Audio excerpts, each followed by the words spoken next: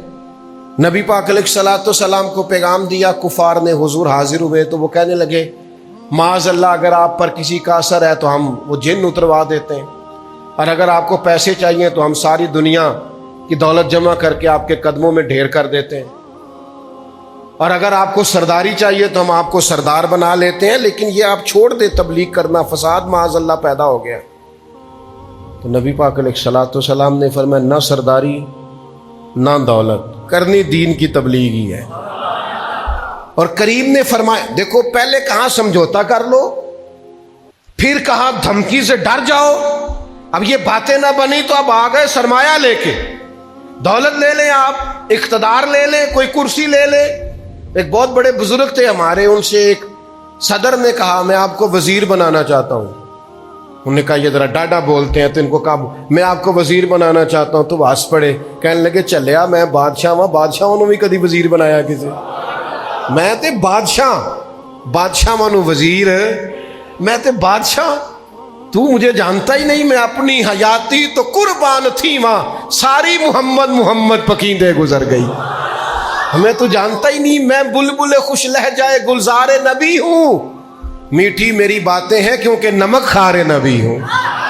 اور جانتے نہیں آپ بادشاہ کو وزیر بنانے لگے، میرے پاس اتلا درجہ ہے اور تو مجھے نیچے لے کے آ رہا ہے۔ تو سمجھ لیجئے گا بات کو، اللہ کے حبیب علیہ السلام سے جب کہا نا بہت سارا مال دیتے ہیں، اقتدار دیتے ہیں، تو حضور علیہ السلام نے فرمایا بولو تم کس چکر میں پڑے ہوئے ہو بھولے بھالے لوگو، میں دین کی تبلیغ کروں گا، یا تو تم سارے کلمہ پڑھو گے یا پھر میرے رب کا فیصلہ آئے گا۔ اور پھر اللہ کا فیصلہ آیا، پھر اللہ کا فیصلہ اذا جاء نصر اللہ والفتح ورأیت الناس يدخلون فی دین اللہ افواجا، اللہ کی مدد آئی، فتح حاصل ہوئی اور فوجوں کی فوجیں دین میں داخل ہو گئیں۔ میں آپ کی خدمت میں صرف یہ بات عرض کرنا چاہتا ہوں، مقصد حیات بنائیں، بیکار نہ بنائیں اپنے آپ کو، قیمتی وجود، قیمتی سانسیں، قیمتی زندگی خدا کے لیے اپنی زندگی سے تھوڑا سا موبائل کا ٹائم کم کریں، تھوڑی جان چھڑا لیں، اصل اور روح کی طرف واپس لوٹ آئیں، تھوڑا سا دنیاوی جھگڑوں سے نکل آئیں باہر، بس کر دیں، کوئی نہیں۔ اسی طرح لڑائیاں ہوتی تھیں، ہمارے دادا کے بھائی بھی جائیداد کے مسئلے میں اختلاف رکھتے تھے، ان کے بھائی بھی رکھتے تھے، ہمارے ابا کے بھائی بھی رکھتے تھے، ہم بھی رکھ رہے ہیں۔ یہ شریکہ برادری چلا آ رہا ہے، یہ صرف ایک بیوی دنیا میں ایسی تھی جن کا جھگڑا کوئی نہیں تھا، جناب حوا کا، کیونکہ نہ ساس تھی نہ کوئی ناند تھی۔ باقی کسی جگہ اللہ ماشاءاللہ کوئی مطلب گنجائش نہیں ہے، کام چلتا ہی رہتا ہے۔ تو اس میں الجھ جائیں گے کیا ہم؟ چیزیں چلتی، کوئی آپ کو اچھا کہے تو تیز نہیں دوڑنا، کوئی برا کہے تو روک نہیں جانا، کام کرنا ہے جیسے جیسے بھی تعین کریں۔ نوجوانوں سے کہوں گا کہ زندگی میں، اور آپ کوئی مقصد بنا لیں، آپ اچھے ڈاکٹر بن جائیں، کوئی عرض نہیں۔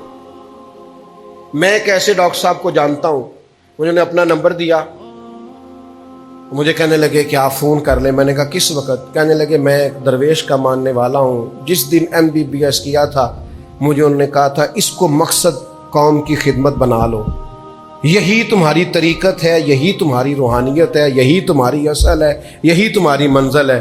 کہنے لگے پیر صاحب جس دن کا موبائل لیا ہے 24 گھنٹے میں کبھی ایک دفعہ بھی بند نہیں کیا۔ کسی وقت بھی کسی مریض کو حاجت پڑ سکتی ہے، ضرورت ہو سکتی ہے، سونا ہے قبر میں سو لیں گے۔ آپ کوئی مقصد تو بناؤ نا یار، کوئی ڈیوٹی تو کرو، کوئی کر لو، آپ کوئی ذہن بنا لو۔